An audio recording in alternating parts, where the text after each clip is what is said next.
So, moving on to the first page on my iPhone. The first page has pretty much all the default and basic apps on my iPhone like messaging, contacts, calendar, camera, but a pretty great app here is Duolingo. Duolingo lets you learn languages for free. You can learn Spanish, French, German, Italian, Portuguese. So I pretty much like that. Right now I'm learning German, so let's see how fast I can learn that. Apart from that, a pretty good app is Clear. Clear, well, it lets you create a list of work you gotta do, plus you can add reminders with the latest update in the app. Plus the entire app is controlled by gestures, so I guess that's pretty cool.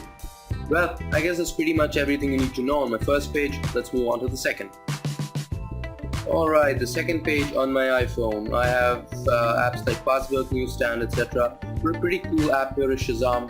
You go to a party or you're listening to songs over the radio and you don't know which song it is. You just Shazam it and you come to know. Plus the great thing is Shazam lets you buy the song directly off iTunes and it gives you a link to the YouTube video, so that's cool. Now you have productivity apps like Pages and Keynotes. They're a great substitute for Microsoft apps, I think, and they're the best for Apple devices. Anyway, I had Google Maps and Flappy Bird, which the game you know about. It was a pretty good game. My high score is 71. Well, if you want, you can post yours in the comments below. Let's move on to page 3, guys. So page 3 has more of productivity and a little bit of games. I have apps like TeamViewer, Snapseed, Currents, Remote. Snapseed is a pretty good and an awesome photo editing app, and you can post it online. So I've done a review on it. You can check it out if you want to. I have Quick Office. I use Quick Office because it's integrated with Google Drive and it's pretty easy and simple. The interface is cool.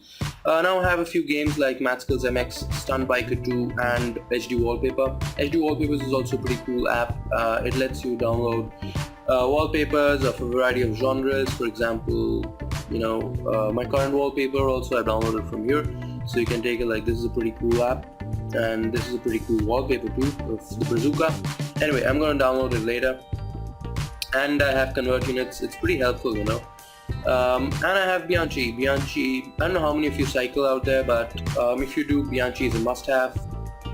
So guys, moving on to the fourth page, I have AdSense, Drink It Smart, official F1. I'm a big F1 fan. So if you're an F1 fan, this app is a must-have for you. Plus I have two good apps, that is Drink It Smart and Notability. I have done reviews on both of them. I'll give the link in the description below, you can check it out. Now I have travel, basically apps, which I use to book tickets, etc. Then I have reference, I have Sad Question of the Day, Wikipedia, In Class is also a pretty cool app, you can check it out if you want to. Then I have a English to Hindi dictionary and the Science app. Then I have productivity. On productivity I have USB disk and Downloads Lite and iDownloads Plus. These three apps pretty much convert your iPhone into USB disk. They're pretty cool. And then I have OneDrive, which is cloud storage. For my music, one of the good apps is Songkick. Basically what Songkick does is analyzes all the music in the library, and it takes information of all the artists and tells you which concert is there in your city next. Photography. I've already told you about a great photography app, editing app which I use, which is Snapseed. And so apart from that, I use Haunted Booth and Age My Face to make fun of my friends, and I use Scanner Pro to scan documents and stuff. ViscoCam is also a pretty good app, and I use Lightly and iMovie for editing stuff too. For news, I have BBC and official F1. Like I said, I'm a pretty big fan of F1. Then I have books. I pretty much use iBooks only, but for some cases I use Wattpad, Adobe, etc. Then I have utilities. I have Red Laser, which lets me scan stuff, barcode, QR, etc. Then I have Thyroid and the Reminders app. Anyway, I don't use those much. For social, I have Twitter, Xbox, Smart Glass, Pages, Skype, BBM, Viber. Pretty much the common apps, Facebook, Messenger, LinkedIn, Bump, etc.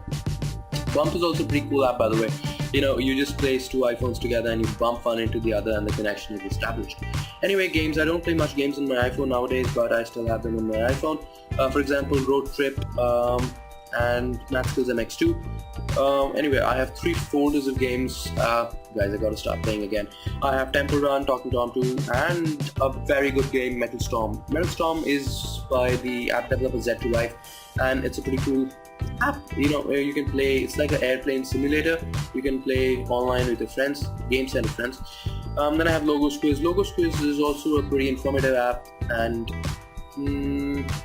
There are about thousands of logos inside, and they have around 15 levels. I've completed the game, but I still revise it time to time. On my last page, I have apps like Replay, Voto, QuizUp, Photo. QuizUp is also a pretty great game.